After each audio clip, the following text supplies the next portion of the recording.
ঢেলে নিব।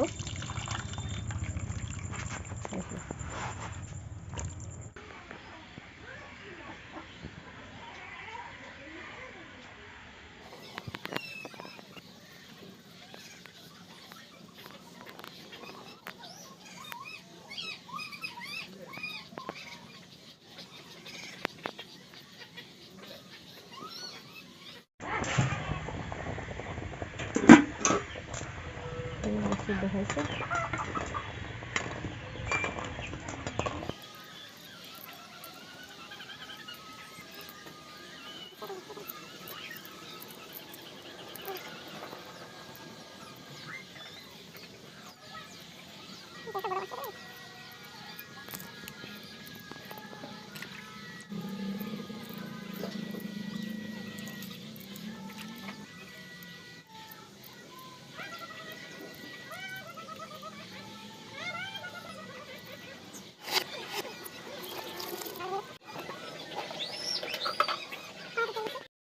বলবো কড়াইয়ের মধ্যে এখন তেল দিতেছি।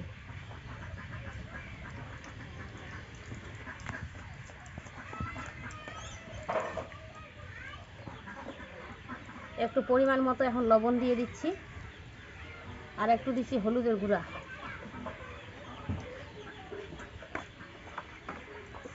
আর একে একে ডিমগুলো ছেড়ে দিব এখন তেল উঠে দিতে।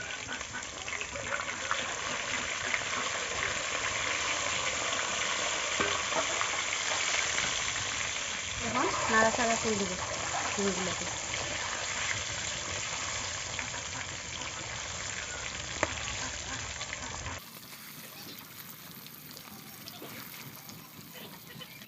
তো আমার ভাজা হয়ে গেছে, একে একে করে তুলে নিব।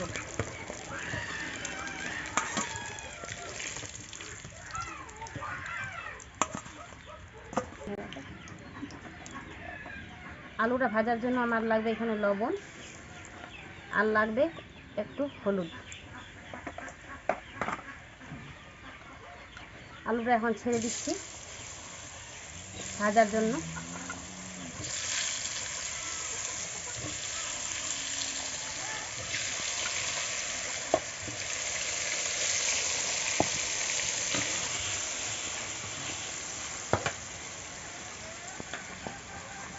আমার ডিম ভাজা তেলটা ছিল, তার মধ্যে আরো একটু তেল ঢেলে দিব আমি। দিচ্ছি আমি 2টা শুকনো লঙ্কা ফোড়নের জন্য। এর মধ্যে ছেড়ে এটাকে নাড়াচাড়া করে একটু লাল করে নেব হালকা করে। এখন আমি আগে থেকে পেস্ট করে রাখার আদা রসুন বাটা দিয়ে দিচ্ছি।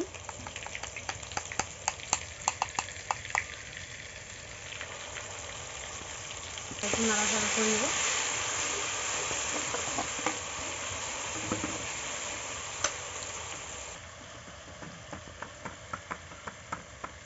এর মধ্যে থেকে একটু লবণ দিয়ে দিচ্ছি, একটু দিচ্ছি হলুদের গুঁড়া, লঙ্কার গুঁড়া দিচ্ছি, একটু কাঁচা জিরা ফেলে দিচ্ছি এভাবে।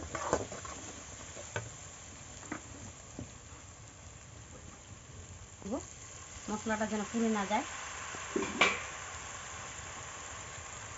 টমেটো কেটে দিলাম, টমেটোটা দিয়ে একটু ভালো করে একটু নাড়াচাড়া করে কষে নিব।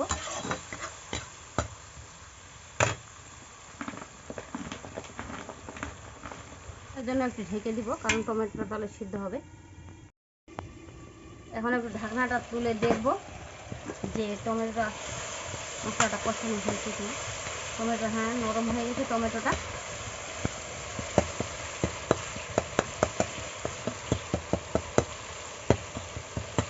টমেটোটা সিদ্ধ হয়ে গেছে। এখন আগে থেকে ভাজিয়ে রাখা আলুগুলো দিয়ে দিব এর মধ্যে।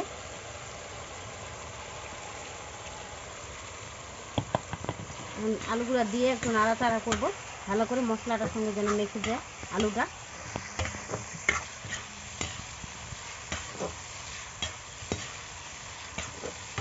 হালকা করে একটু কষে নেব, একটু ঢেকে দিচ্ছি। দেখবো যে আলুটা কষা হয়েছে কিনা।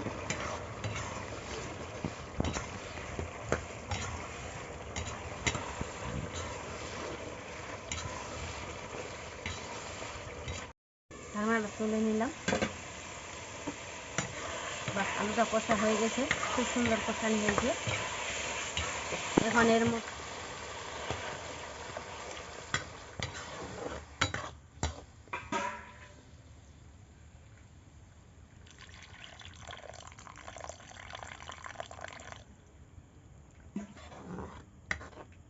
আরেকটু দিলাম।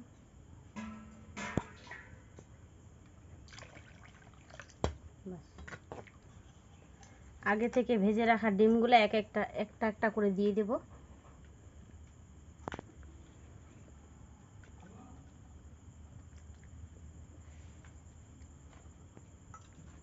এর মধ্যে 5টা কাঁচা লঙ্কা দিলাম, 4টা। এখন ঢেকে দেব।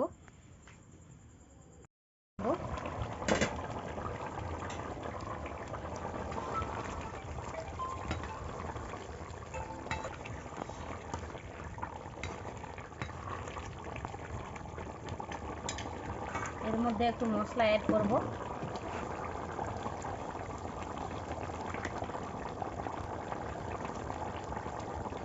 একটু জিরে গুঁড়ো দেবো হালকা করে।